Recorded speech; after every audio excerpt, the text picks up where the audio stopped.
Hello guys, একটা ভিডিওতে আমি একটা জাদু দেখিয়েছিলাম, মেচের কাঠি উধাও করে দেওয়া। হ্যাঁ, ওই জাদুটা আজকে শিখাই দেবো। অনেকেই কমেন্ট করছেন আমাকেও এনা ম্যাজিক শেখাও, তাই আজকে নিয়ে আসলাম। দেখেন, এর জন্য লাগবে সাধারণ একটা গ্যাস লাইটের কাঠি, সাধারণ একটা কাঁচি আর একটু ট্যাপ। দেখেন, ফার্স্টে আপনাদের ট্যাপটাকে কাটে নিতে লাগবে।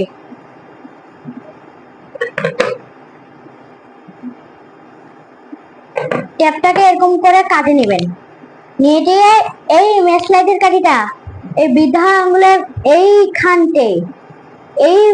এইখানটে লাগাই দিতে লাগবে আপনাদের। এই যে এইখানটে এইভাবে লাগাই নিতে লাগবে। তারপরে আপনারা ম্যাজিক দেখানোর সময় এই আঙ্গুলটাকে নেবেন, এইভাবে নিয়ে বলবেন, দেখেন কাঠিটা এইভাবে, এটা দিলে আঙ্গুলের পিছনে চলে যাবে। এই কাঠিটা এইভাবে পিছনে দিলে সামনের কেউ মনে করবে উধাও করে দিয়ে দেন। কেমন লাগলো? যদি ভালো লাগে লাইক, সাবস্ক্রাইব, শেয়ার করবেন। টাটা।